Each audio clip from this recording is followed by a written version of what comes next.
So good. I was in high school and my dad forced me to go to youth group. I did not want to go to youth group. Like, I hated the idea of going to youth group. And it was every single Wednesday night, and my dad basically had a showdown with me, and he said, I don't care how much you yell at me, I don't care how much you scream at me, I don't care how much of a temper tantrum you throw, you are getting in my car and you are going to youth group on Wednesday nights. And let me tell you, I threw some temper tantrums. I was probably a 15-year-old boy, and man, I could scream. It's like, you're right in that age range where like your voice hasn't fully changed yet. You got the low voice, but you can still go way up there if you wanna. And I yelled at my dad, I would not go into youth group. But my dad would not back down. He said, yes, you are. And so he dropped me off every Wednesday night at youth group. And I didn't wanna be there. And I didn't wanna be there because I didn't know, I felt weird. But I went because I had to. I'll never forget though, one Wednesday night, this woman walked in to church. And they were older. I mean, I'm like 15. She was probably like how old I am now. Like, she had young kids and she was married and everything. And she came, and the reason why I remember her is because when she walked into church, I didn't even meet her. I just saw her from a distance. And the moment that I saw her, there was something about her that bothered me. Sounds so rude. Just track with me for a second. There was this happiness. Better word is probably joy. That was like beaming off of her face at all times. And I look at that and I'm like, how is someone like that? Because I think for a lot of us, when you see someone who's happy all the time, you're like, they're fake. Like, it's just not real, right? They're just pretending. And so I'm like, what is it? And so I kept watching her because there was like this peace. And when you would meet her, she was like so warm and kind and just honestly the kind of person that you wanted to be around at all times.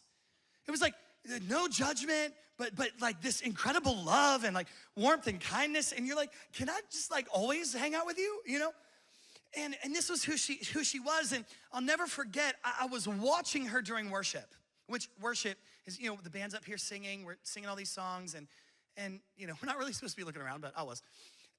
You all do it too. And I was looking at her, and I'll never forget the look on her face when we were singing songs. It was the biggest smile I think I'd ever seen in my life, but her eyes were closed. Like, she wasn't smiling at anyone in the room. It was this enormous smile. And it was almost like she was like dancing, and it wasn't like mosh pit dancing like we do sometimes in Amplify. It was like slow song. It's like, it's a little weird. But it was like she was caught up in this ecstasy.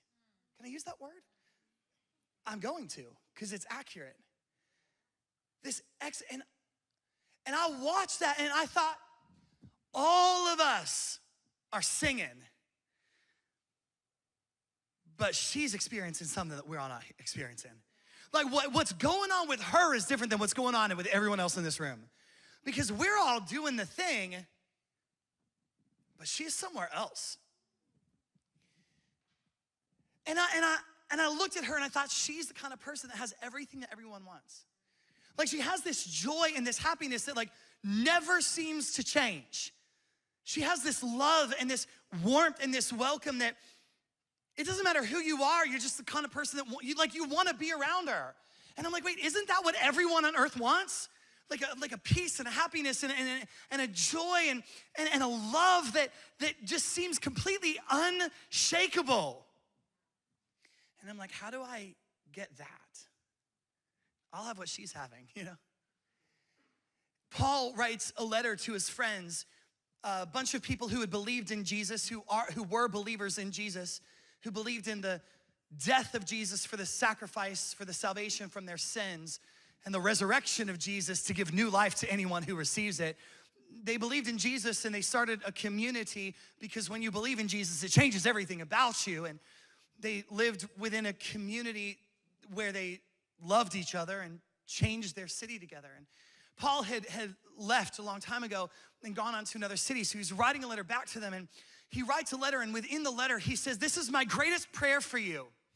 And in the context of the time, like, there seems like a lot of things that Paul should have been praying for them. Like, Christians are getting killed, tortured. Like, it is not an easy life if you decide to believe in Jesus. Like, we think that, we get blasted sometimes in this society today. No, like, they were getting murdered for believing in Jesus. Like, it was a whole other thing. And Paul says, here's my prayer for you. And I'm thinking the prayer should be like, I hope that God keeps you safe. I hope that you don't get your head chopped off, right? Like, that'd be my prayer. That wasn't Paul's prayer. Listen to his prayer. In Ephesians chapter 3, he says, my prayer is that you would have the power and be strong to apprehend and grasp with all of God's devoted people, listen to this, the experience of his love. My prayer is that you would grasp the experience of his love. What is the breadth and the length and the height and the depth of it? That you may really come to know practically through experience for yourselves the love of Christ, which far surpasses mere knowledge without experience. So what Paul is saying here is like, my ultimate prayer for you is that you would have a personal experience with the love of Jesus. That you would be able personally for yourself to have said, I don't just know about it, but I've experienced it. Because it is very different to know things about God than it is to have experienced who he is. To have been able to say, I was so deeply immersed in the love of God that I was able to reach out and figure out if I could see how wide and deep and long and high this thing goes. I was caught up in an experience. He says, because if you could experience the love of God like that, it goes on to say, then you would be filled through all of your being with the fullness of God. That you would have the richest measure of the divine presence and become a body wholly filled and flooded with God himself. Pray. I'm not actually praying that your head doesn't get chopped off. I pray that you would experience his love.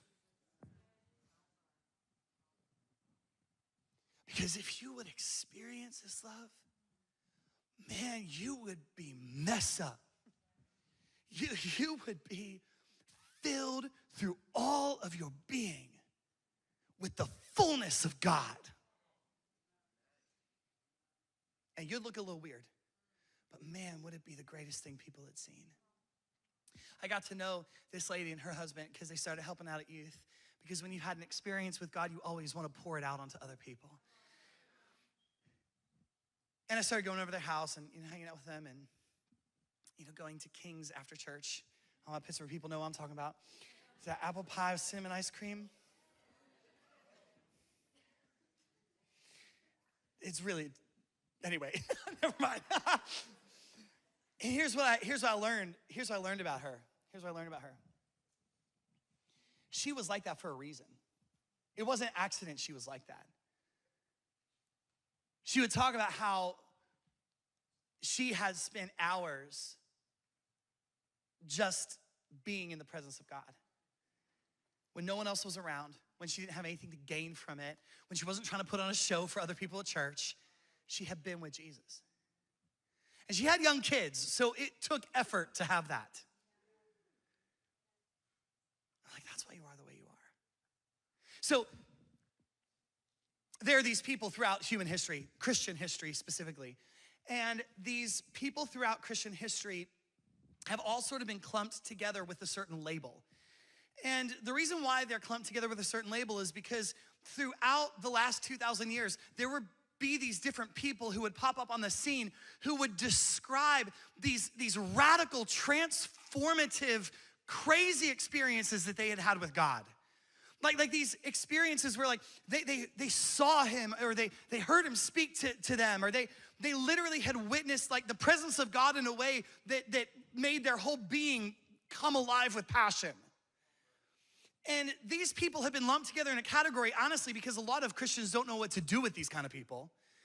And throughout history, they get called mystics, Christian mystics, which are people, honestly, who just had an experience with God that was so radical that other people were like, that's a little weird.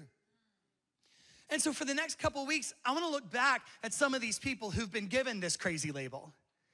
But the point isn't really about church history, because honestly, the foundation of our faith isn't church history. It is the word of God and the finished work of Jesus on the cross.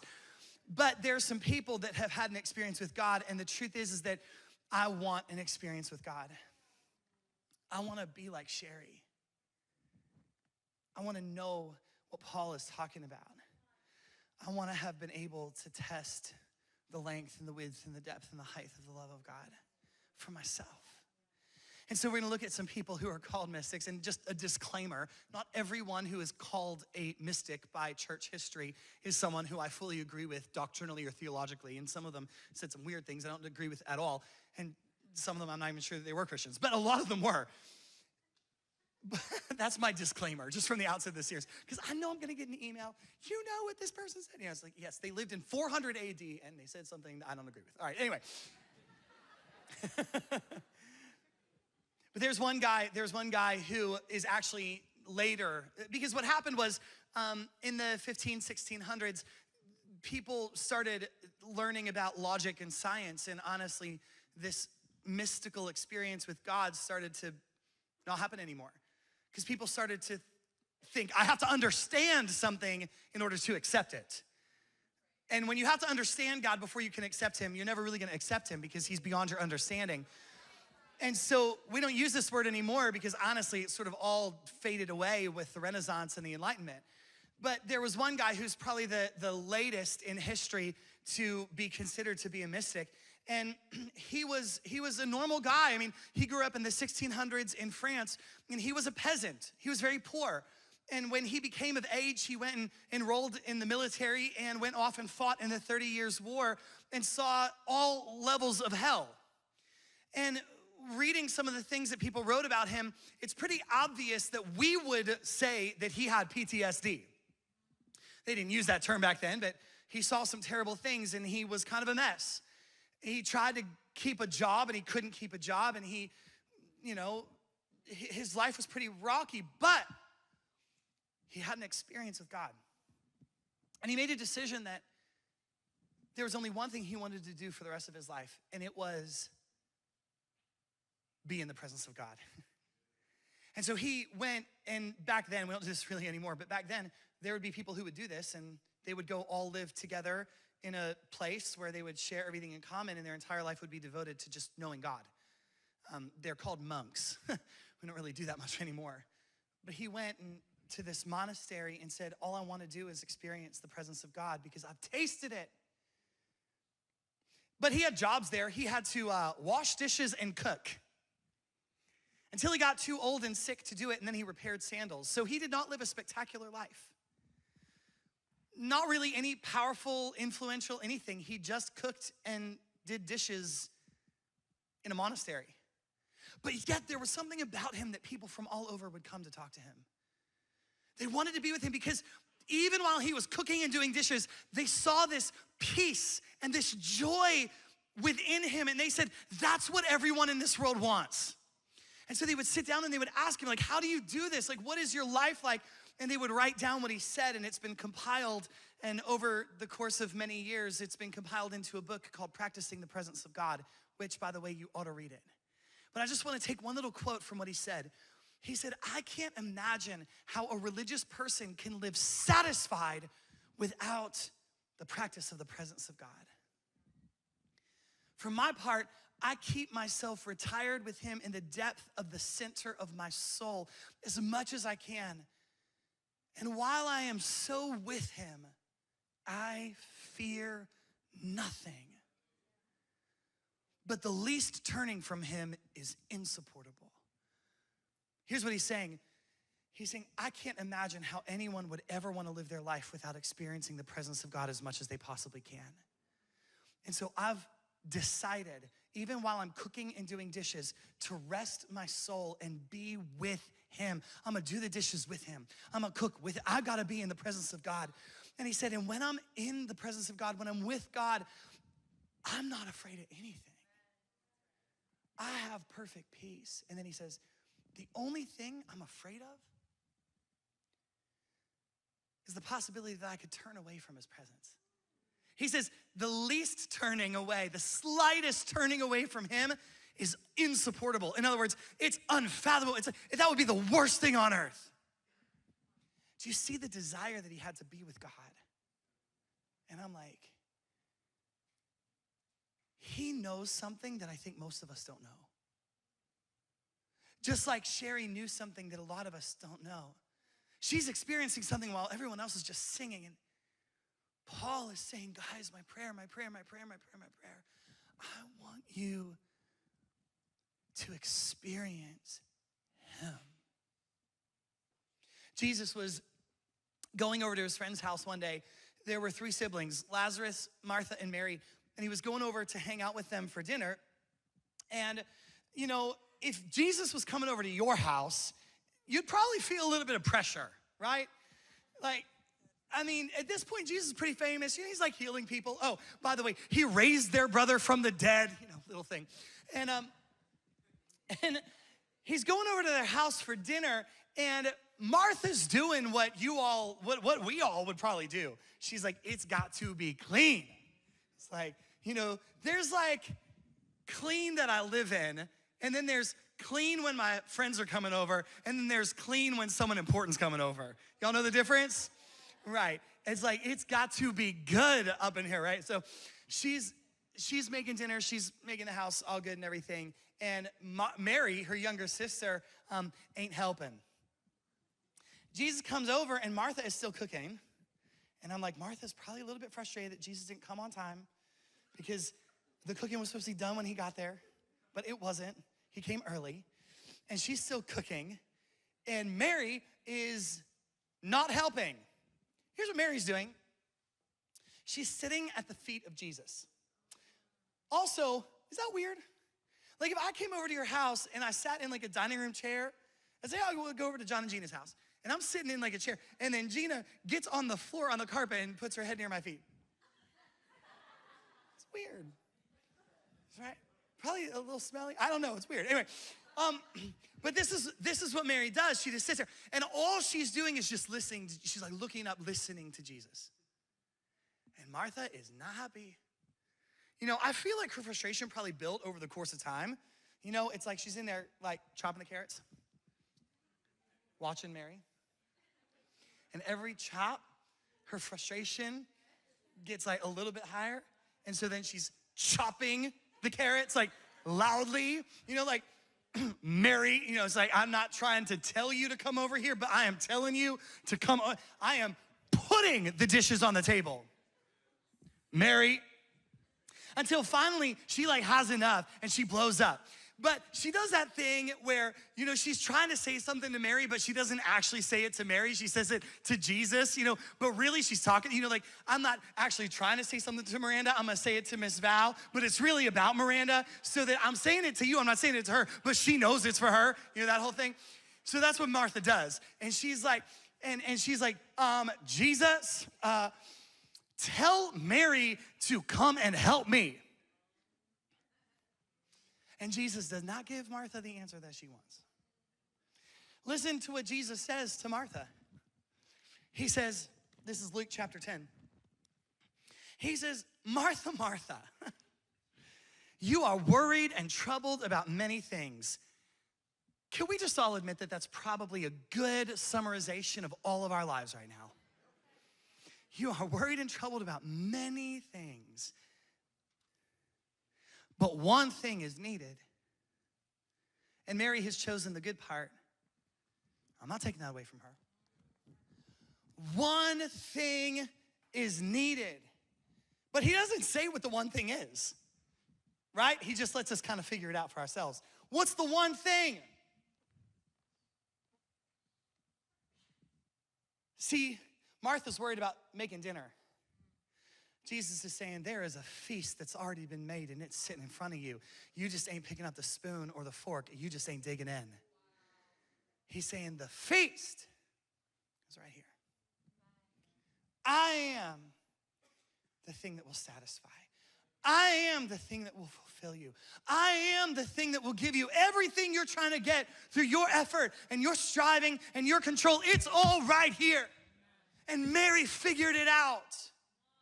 And she's not worried about whether or not she gets roast beef and potatoes tonight because she got me. And I'm not gonna tell her no because there's really only one thing you need. There's only one thing you need. There's only one thing you need. Man, does that set us free. Because how many of us are out here striving, fighting, battling, working to get what we need in this life? I gotta get ahead, I gotta get money, I gotta get a career, I gotta get a wife, I gotta get kids, I gotta work. And Jesus is like, so you could chill out if you wanted to, because everything that you're striving for over here would be found if you would just sit at my feet. Listen to my words. Gaze on the love I have for you. I'm like, how do I experience the presence of God like that? How do I end up like Sherry? How do I end up like Paul's prayer? How did I experience the height and the width and the depth and the breadth of the love and I become fully filled with God? How do I get there? How do I get there? How do I get there? How do I become like Brother Lawrence where I've like stumbled upon the secret of life? How do you get access to the presence of God? Here's the beauty about it. He does not make it complicated. There is not a 5-step plan to getting into the presence of God. There is only one key. You just have to want it.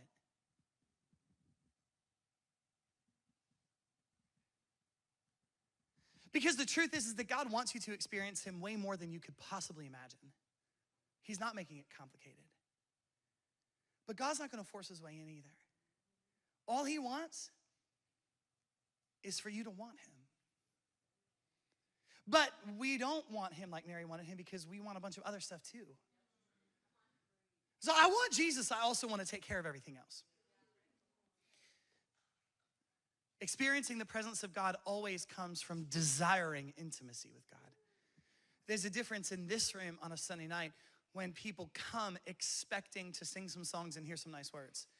When we come in this room expecting to sing some nice songs and hear some nice words, do you know what we leave with? Having sung some nice songs. Hopefully the worship team was good and hearing some nice words. Hopefully the message had some nice words in it. And I'm not really sure why I would prioritize that. Every once in a while, it's nice to sing a few nice songs and hear some nice words, right? And that can be felt in the room when we come in like that. But there's a difference. When some people show up in the room with a desire to encounter the reality of his presence and love. There is a difference when we come saying, God, I want you. I don't care about the songs. I don't care about who's preaching. I want you. I didn't come to sing. I didn't come to get hype. I didn't come to be inspired. I want you. And when we come with a desire for him, guess what happens? He shows up. He shows up. And I love David. King David was like Brother Lawrence, was like Mary, was like what Paul prayed, was like Sherry. And the only way I can describe these words that David wrote that I'm about to read to you in a second is that he was a love-sick, addicted human being. Listen to these words that he says about God. And by the way, this is even before Jesus made it possible for us to access his presence all the time. That's a whole other thing. But Psalm 27, here's David's heart. Listen to this, listen to this. One thing I have asked of the Lord. And I'm like, I have a list of about 100 things I'm asking God for. David's like, I don't care about any of it anymore. There's one thing I ask of the Lord. This is what I seek, inquire for. And listen to this. This is what I insistently require. That I may dwell in the house of the Lord in his presence all the days of my life.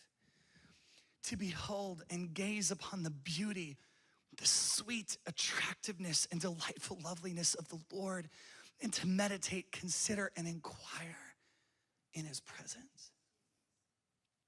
It's like, there's one thing I want. Oh, and I want it. No, I don't just want it. I am demanding it. I require it immediately, or else I don't want to live another breath. I want to be with you, to gaze upon your beauty.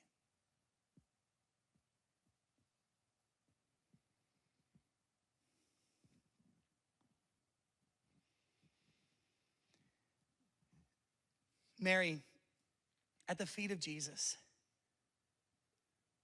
The story kind of ends there. We don't know what happens to Martha. What we do know is that this is not the last time that Jesus is at Mary and Martha's house. Jesus goes back to their house, and this time it's a little bit different. See, they live in Bethany, which is right outside of the city of Jerusalem, and on the way to Jerusalem, Jesus knows this is the last time he will ever be on his way to Jerusalem. He knows that as soon as he sets foot inside of the city, that crowds are gonna greet him and they're gonna shout Hosanna with palm branches, but within just a few hours, he is going to be executed on a cross. He knows this. And on the way into Jerusalem, he stops by his friend's house in Bethany, right outside of the city walls, basically. It's a little bit outside of the walls. And he stops by to hang out with his friends. And where's Mary? Oh, Mary's at the feet of Jesus again. Because when you experience the presence of God, it is addictive. Only this time it's different. This time she doesn't come to just sit and listen. This time she brought something with her. This time she has a jar of perfume. And we are told that this jar of perfume was as valuable as an annual salary in that day. So I looked up in Pennsylvania what an average household income is in Pennsylvania right now. It's like $62,000, average household income. So this jar of perfume is the equivalent of our $62,000. I'm like, why do you have a jar of perfume that costs this much money? But here's why. Because back in this time, in this culture, they didn't have 401ks. They weren't investing in the stock market. Ain't nobody buying Bitcoin. What they did is they would buy these very, very, very precious, valuable things as a way of holding on to a life savings. So this jar of perfume, we could assume is their security. Like, this is Mary's security for life. This is how I'm gonna make sure I have food to eat until I die. This is how I'm gonna make sure I have a home to live in. And this is how I'm gonna take care of my kids.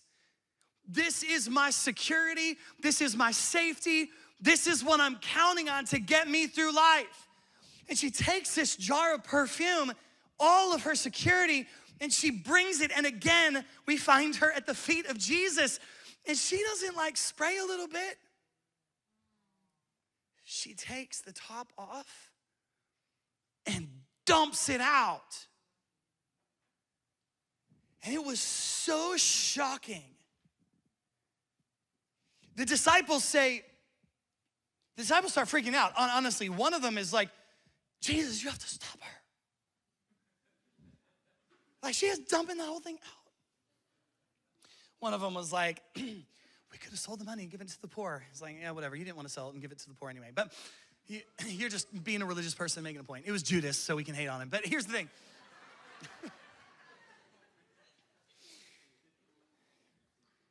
It was so costly. And she dumped it all out to the point where it seemed shockingly irresponsible. Irrational. Why would you do that? But she dumps it all out at the feet of Jesus, pouring it out as worship, because she had been in the presence of Jesus. And what she was saying when she dumped that whole thing out, you know what she was saying? She was saying, Jesus, you matter more to me than my whole life security. The foundation of my life isn't what I can earn. It's not what I can make happen for myself. The foundation of my life is you. My security is not in my ability, it's in you. My future is not in my hands, it's you. The point of this story is not my well-being. It's you. How much of the time is the point of our story our own personal well-being? But she's like, I'm gonna sacrifice all of it right now because you're the point of this story. You're the point of my existence. You're the reason there's air in my lungs. You're the reason this heart beats. It's you.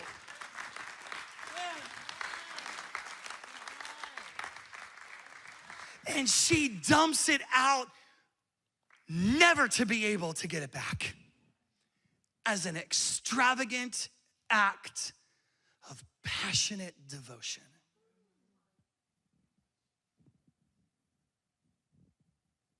It's not worship if it's not costly. It wasn't worship if you only got into it when the band was good. It wasn't worship because we sang Rattle and everyone likes Rattle. I like the song, you know. It wasn't worship because we moshed. It wasn't worship because Jana did that run. It's really good, but it wasn't worship. It's not worship if it's not costly. See, because worship is when you say, you matter. You're the hero. You're sovereign. And I'll pour out my pride. I'll pour out my passion. I'll pour out my security. I'll pour out my desires because I have realized that there is nothing that I could want or have that is better than you.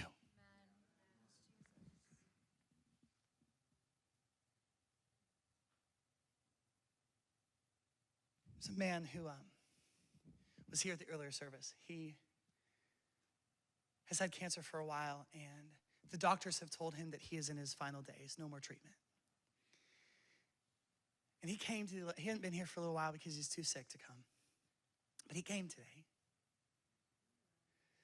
And I've been talking to him a little bit over this difficult time.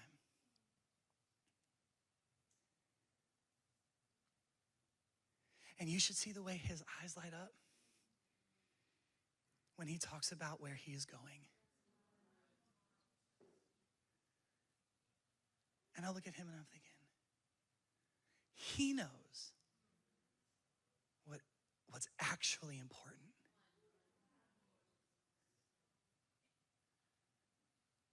And I'm afraid that because it is 2021 and because it is really easy for us to produce flashy and very good worship moments, I am deeply concerned that we as people will mistake devotion for hype. And I am concerned that we will mistake passionate worship for excited singing. But it's not worship if it's not costly. Let me tell you the kind of people who glow. They're the kind of people who've paid the cost and never look back. They're the kind of people who've said, God, I will dump out my sexuality on you. I will dump out my financial plan on you. I will dump out my talent on you.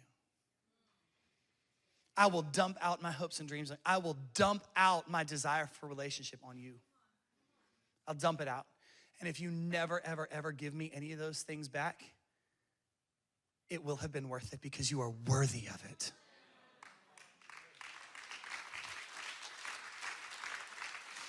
Experiencing, I know it's easy to clap to that. Sometimes it's painful to do it. But when you have tasted and seen the glory of God, nothing else makes sense. Experiencing the presence of God always comes from pouring out costly worship.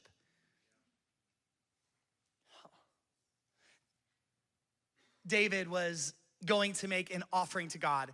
And when in the Old Testament people would go to worship God, they had a band and they had music and all of that, but their primary way of worship was bringing something of value to them, that was valuable to them, and putting it on an altar and lighting it on fire and letting the fire consume it. That's how they worshiped. So imagine that. Bring something valuable to church next week. We'll have a fire down here and throw it into the fire. It's like, that's how they worshiped. And so the thing that was valuable to them, honestly, was like cows and sheep and grain and things like this, because hello, that was their money. That was how they survived, right? That's how they survived. And so they would take something that was necessary for their survival.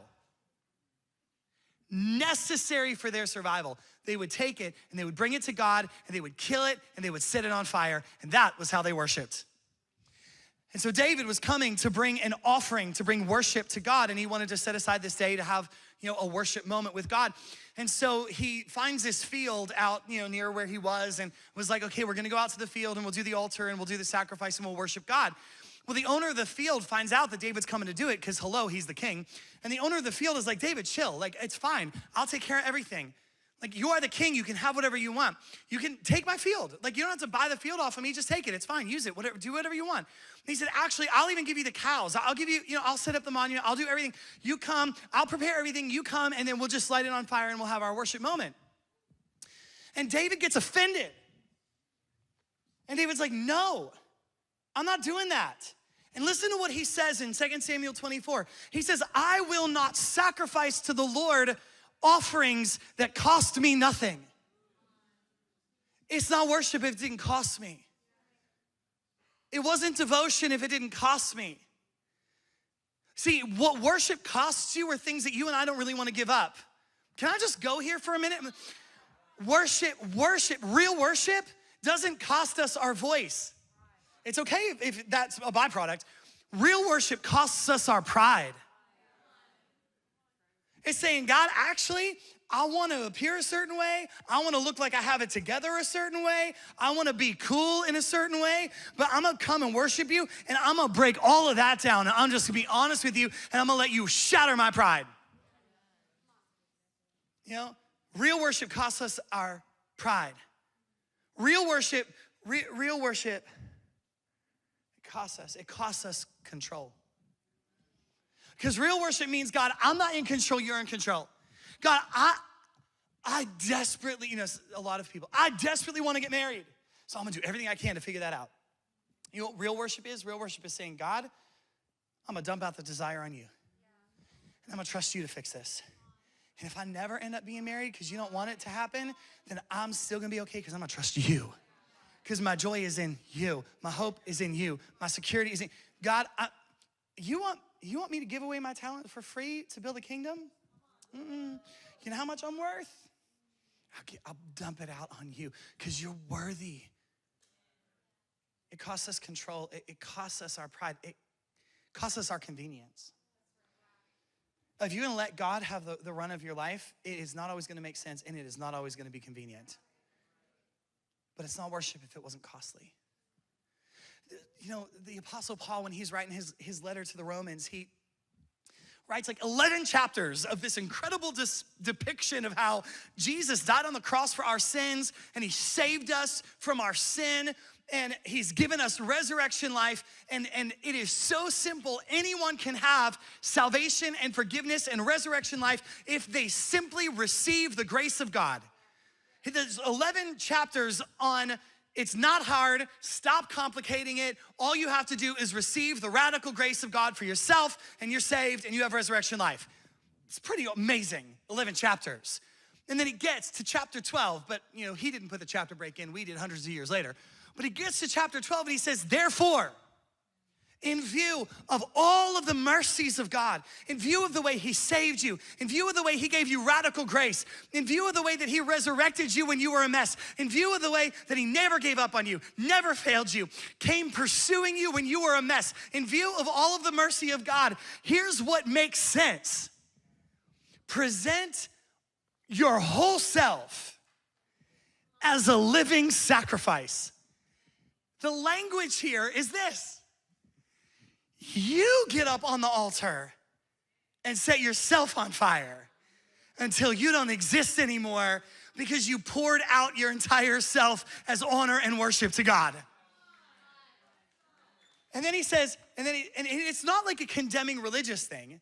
It's not like, you better, it's not that. It's like, in view of the way he has loved you, how could you respond any other way but then to give all of yourself to him in love? And then I love how this translation says it. This is, talking about climbing up on an altar and burning yourself, this is your rational, logical, intelligent worship. Do you know what that means? There's nothing else that makes sense. She dumped out the whole jar. Everyone is like, that's shocking.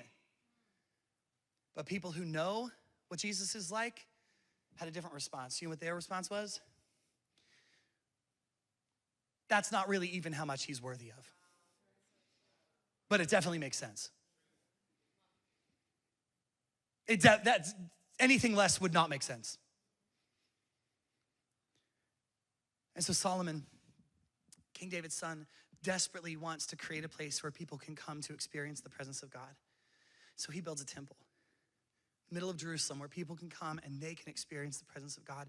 And he builds this whole temple. And they bring all of these sacrifices.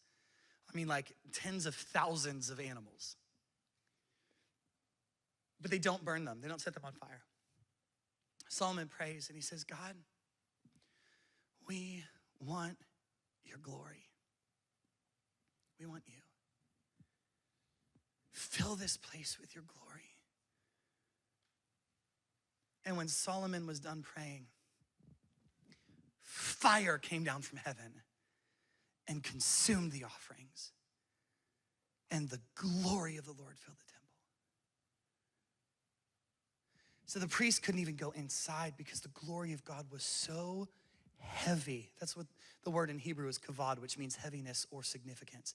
The glory of God was so heavy that people couldn't even go inside. But when the people saw the glory, they fell down on their faces. And they said, this translation just seems so weak compared to what they were really saying. Here's what they were saying. They fell down on their faces in front of God. And they said, you are good. You are better than anything else we could ever have. You are more beautiful than anything else we could ever see. You are more desirable than anything else we could ever desire. You alone, you are good. You are worth it. And your love, I can't even describe your love. Your love was there for me when I didn't deserve it, when I didn't earn it, when I wasn't worthy of it. Your love endures forever. It was there in my highest. It was there in my lowest. It was there when I was at my best. It was there when I was at my worst. You are good. You are worth it all. And the only thing that makes sense is for me to do this right now.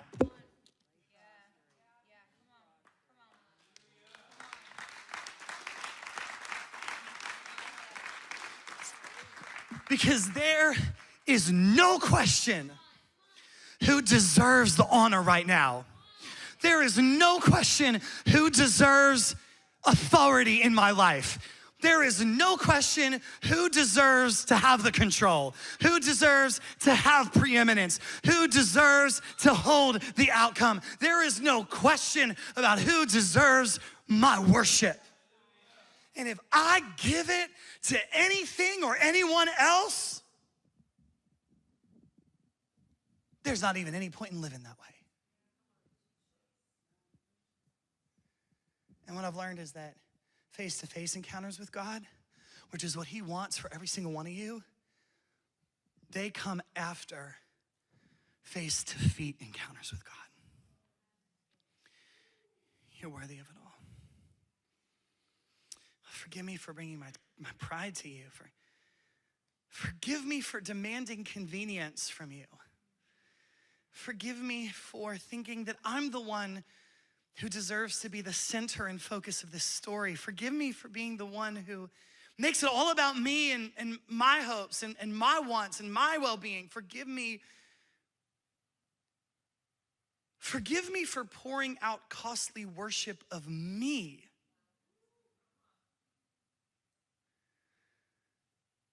When I was born to bring costly worship to you. And there and only there will you find the glow, the peace, the joy, the fulfillment that you have been searching for. Worship team, you can come up. Last thing I want to say about this is, Mary takes that jar of perfume and dumps it out. $62,000 worth of it. If you went down to Macy's right now and bought a bottle of perfume, much less expensive than that, and unscrewed the lid, if you dumped that thing out on your carpet, you know what happened to your house? Like, that house is gonna smell forever. That thing ain't never getting out of there. If you wanna get away from that smell, you better sell that thing, and you are gonna have a hard time doing that. Because that place is gonna smell. And yet, Mary dumps the thing out on Jesus' feet. And do you know what that tells me? Your intimacy with God will fill the rooms that you enter. The fragrance of your worship follows you into your office. It follows you into your classroom. It follows you into your church. It follows you onto the bus. It follows you into your bedroom. The fragrance of your worship goes with you. And I want to be a church that does not present a good picture of Jesus from the stage. I want to be a church, when you walk in, it's full of Sherry's. And you're like, I don't know about all that. He's kind of weird. But the people there was a glow. And you know what I want? I want the glory of God to fill this house like it filled that temple. So here's what we're gonna do. Y'all came on a great night. Here's what we're gonna do. We're gonna ask the glory of God to fill this house. But we can't miss the order. See, the glory comes in response to the sacrifice. The glory comes in response to the sacrifice. The glory comes in response to the pouring out of the costly worship. And here's where we are. Some of you have never given costly worship to God because your relationship with God has been all about you. And the truth is that He loves you. That's good. I'm glad you have a relationship with God to begin with. But you're never gonna experience the glory until you pour out your pride, until you pour out your control, until you pour out your selfishness. You can't have the glory unless you do it. But when you pour it out, fire will fall from heaven on your sacrifice. And you'll start to glow. And that's what I want. So what do you need to pour out right now? If you have something that you need to pour out, and some of you, it's like, I did this before, but today I'm really hanging on to control. Pour it out. Some of you were like, yeah, I did. I dedicated my life to Jesus. I really did give up control like 3 years ago, but now I've taken all the control back. Pour it out. Maybe some of you were like, yeah, my pride, I cannot go down front there because so-and-so is gonna see me do that. And what are they gonna think about me? Well, that's your pride. Pour it out. If you need to come and pour out costly worship, do it right now. Get on your knees, come to the altar, raise your hands, whatever you need to do, pour out your costly worship right now. And after we've done that, we're gonna ask God to come and fill this place with fire. Some of you honestly need to give control of your sexuality to God. You won't be happy until you let Him write the story. Some of you need to give control of your finances to God. Some of you need to give control of your emotions. Some of you just need to let go of control altogether. Some of you need to give control of your husband to God. Some of you need to give control of your career to God. And you say, I am pouring it out right now. I am pouring it out right now. I'm so glad that you tuned in today. Listen, God has an incredible, incredible story ahead for you, marked with His love and His goodness. Listen, why don't you go ahead and like the video? It helps other people see the video, and I believe that there's a message here that can help a lot of people. Also, subscribe to the channel so that you always see what's coming up here. And listen, we'd love for you to be a part of the Amplify family. Every single Sunday at 10, 1, and 6 Eastern Time, you can join us live on YouTube at the Amplify Church YouTube page to be a part of the Amplify family every Sunday. And if you'd like to be a part of what God's doing through Amplify, you can give at amplifychurch.com/give.